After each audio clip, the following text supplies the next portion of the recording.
Salut à tous, je suis Christian, je suis le fondateur du mouvement Shoryuken et dans cette vidéo, je vais vous montrer les 5 super astuces si vous voulez être sûr de foirer votre présentation dans les réseaux. Juste avant, je vous invite à regarder dans la description de la vidéo, vous trouverez un lien vers ma dernière formation gratuite, celle qui vous explique en 5 étapes comment vous pouvez créer une stratégie commerciale qui vous ressemble lorsque vous êtes indépendant et que vous vendez vos prestations de conseil, vos prestations de service. Jetez-y un œil, ça va vous intéresser. Donc aujourd'hui, on va voir ensemble comment est-ce que, en 5 astuces ultra rapides, vous pouvez être sûr de totalement foirer votre présentation sur les réseaux. Parce que oui, forcément, Covid oblige. Du coup, toutes les animations qu'on avait en réseautage physique sont annulées.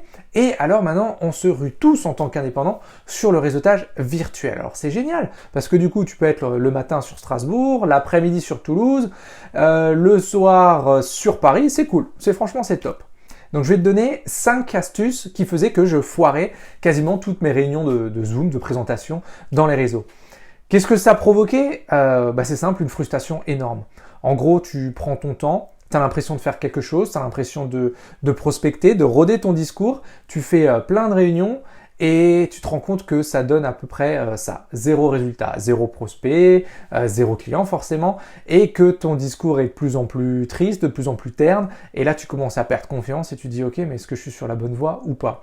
Donc voilà ce qui se passait pour moi, il n'y a pas si longtemps que ça, parce que je faisais ces 5 choses qui ternissaient, qui pourrissaient mon discours sur les réseaux tout simplement. Donc tout d'abord, la première chose que je faisais, c'était je parlais de moi.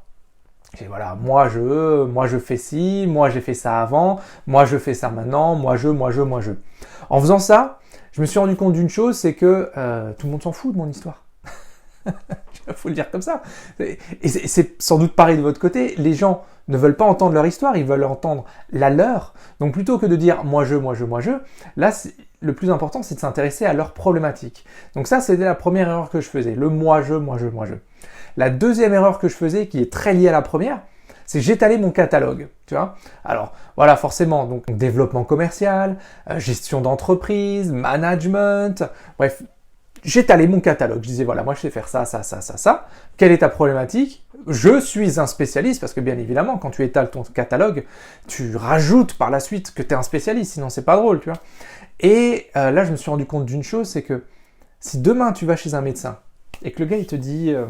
écoute, alors moi je suis chirurgien et je suis spécialiste du genou, du cœur, du foie, des yeux et en plus si tu veux je t'enlève tes dents de sagesse qui sont dans ta gencive. Ah mais tu vas te dire mais c'est qui ce tocard ? Enfin, il est spécialiste de rien du tout. C'est exactement pareil pour nous les indépendants. Même si tout ce qu'on veut présenter est lié. Par exemple tu te dis ok, je fais des sites internet, je fais du référencement SEO, je peux t'aider sur tes Google Ads, et sur tes réseaux sociaux aussi et je suis spécialiste de tout ça. Mais on peut pas être spécialiste de tout ça, c'est pas possible. Ou du moins, on ne peut pas passer pour un spécialiste de toutes ces choses-là. Donc l'erreur que je faisais, c'était d'étaler ce catalogue et de ne pas me soucier de qui j'avais en face, tu vois. Et ça m'a coûté pas mal. Le troisième point, la troisième erreur que je faisais aussi souvent, c'est manquer de peps. T'enchaînes les réunions, t'enchaînes les réseaux, t'enchaînes ton travail aussi à côté accessoirement. Et à un moment, tu dis, ah oui, c'est vrai, je m'étais inscrit à ça, hop, je vais y aller. Et tu vas et tu te présentes. Mais salut, voilà, moi c'est Christian, j'ai développé la méthode de coaching Shoryuken, donc ça vous permet de trouver votre super pouvoir et de le rendre bankable. Et là, stop, arrête-toi. Parce que si tu mets pas de peps, si tu mets pas d'envie, si tu mets pas de passion, comment est-ce que tu veux que les gens ils se disent « Waouh, celui-là il fait la différence, celui-là il a quelque chose qui m'intéresse, j'ai envie de discuter avec lui ». Tu peux pas. Donc ça, c'était une des erreurs que je faisais, c'est à trop vouloir en faire, du coup, je manquais d'énergie pour les moments clés.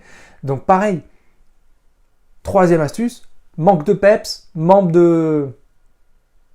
d'énergie, tout simplement. Et là, tu peux être sûr que tu vas foirer ta présentation. Je pense que ça, c'est le point le plus dangereux.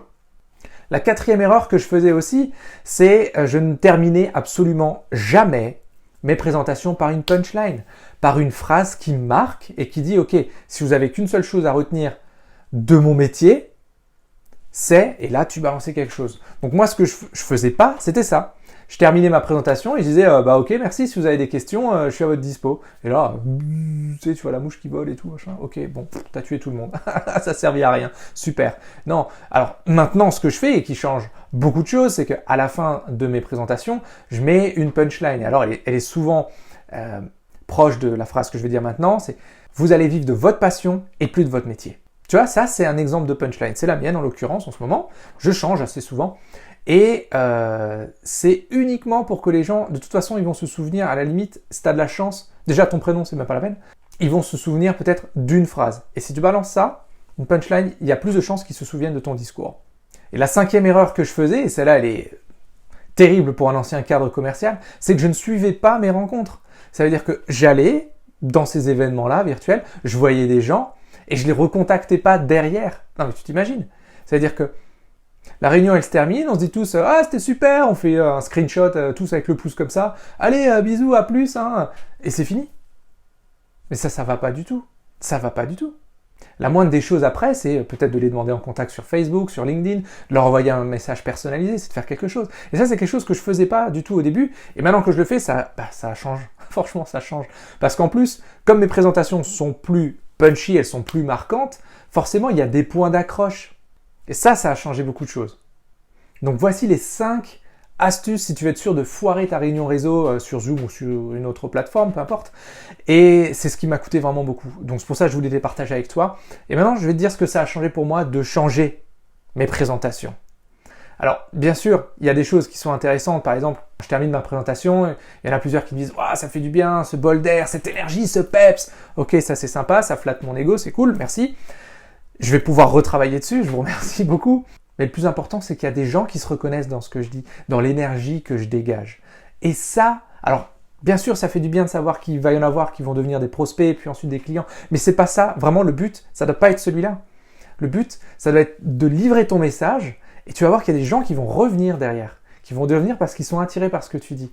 Et, bizarrement, atome crochu, c'est là qu'on peut commencer à discuter. C'est là qu'on trouve des points d'accroche.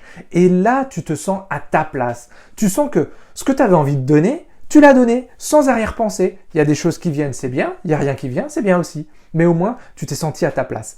Et ça n'a pas de prix. Ça a de la valeur. Quand tu reçois des messages de gens qui ont assisté à cette présentation et qui disent « Ouais, mais t'as trop raison, je me suis reconnu dans ce que t'as dit, c'est vrai que j'ai tendance à faire comme ça, alors qu'en réalité, peut-être ça peut être intéressant. » Ça, c'est génial. Donc voilà, maintenant tu as les 5 clés, les 5 astuces si tu veux complètement foirer ta présentation sur les réseaux et être sûr que tout le monde t'oublie. Et maintenant, je te rappelle que tu as 2 solutions. La première, c'est de rester bien au chaud, de continuer comme tu l'as fait et de te dire « Ok, bon, je change rien, on verra si ça change tout seul. » Ok, pourquoi pas, c'est ton choix, il y a 0 jugement là-dessus. Et la deuxième, c'est de te dire que tu as envie de bouger, que tu as envie de passer à l'action, que tu as envie de comprendre et de trouver ce qui réellement te fait plaisir et voir s'il y a un marché pour ça. Si c'est le cas, tu regardes en bas dans la description, j'ai mis un lien qui t'emmène vers une autre vidéo qui t'explique en 5 étapes super rapides comment est-ce que tu peux te créer ta stratégie commerciale sur mesure et on en reparle après. D'ici là, comme toujours, soyez super atypiques, ultra déraisonnables et prenez soin de vous. À plus!